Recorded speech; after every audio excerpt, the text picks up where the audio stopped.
accept an inequality in relationship. And Juno is transiting Leo now.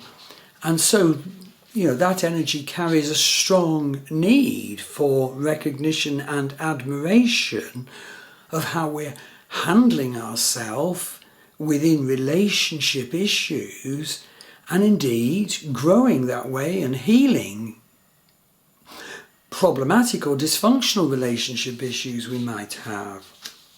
Moving on to point 12, asteroid Vesta. Vesta starts February at 3 Vedic Gemini, ending the month at 3 Gemini. And I absolutely love Vesta. Vesta is our purest potential and essence in being. It is our sacred flame. It's the flame that was kept ever alight in the temple.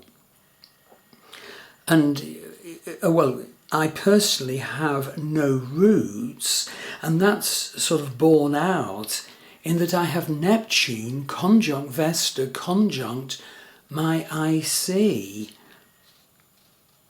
But it's helpful to know that interpretation because it enhances my love of going to sacred places in the landscape and connecting to the sacred energy there that we can find in the forest and by the ocean and say in ancient monuments often.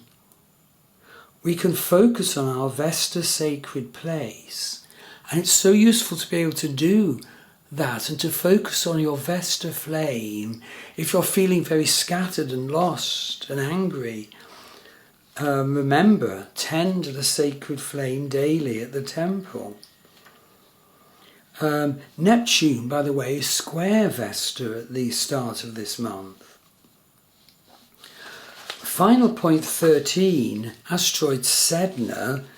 Well, Sedna in your birth chart describes a place of suffering and terrible hard learning, which can lead to you generating a harvest for yourself and others if you can succeed in that challenge. Sedna's in Taurus, at 6 Vedic Taurus, and Sedna spends about 100 years in each zodiacal sign, and hence its effects for humanity are strong, as well as on a personal level. It's so important to understand where Sedna is in your chart, and what your suffering was, if that applies, particularly if Sedna's conjunct a planet, for example, or, opposition and so forth. And what the healing of your suffering could bring you if you do it.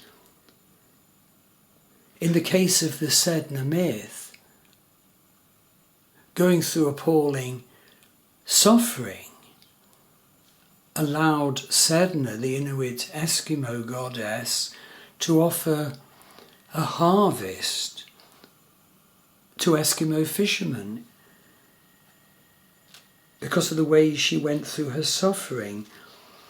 So if it's any help, my Sedna's opposition, my natal sun, and I only met my father once in my life when I was age 43.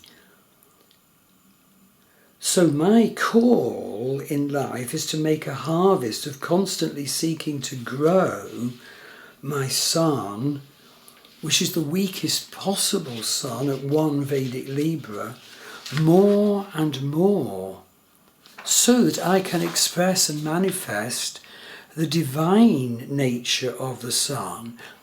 It's so important for you to know that each of the planets is a face of the divine, a different face of the divine.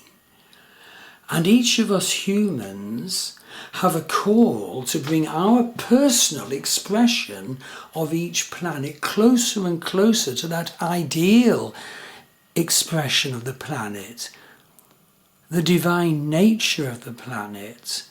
And certainly I'd be glad to share with you in a reading or a course how the divine nature of each planet can be seen, and seen in your case, and move towards in your case. So okay, you can get a reading from me at my Star Wheel Astrology website. You can go to my worldwide dating site for those on a spiritual pathway. That's Love Star Dating. My wife, Maggie Pashley, offers dozens of different wonderful healing modalities worldwide on Zoom. I've got a Star Wheel Astrology Facebook page.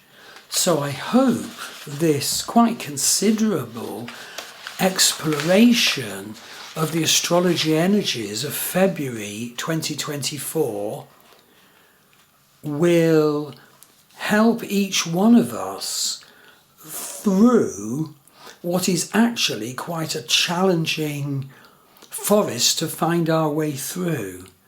So all the very best, and hope to see you. Thank you.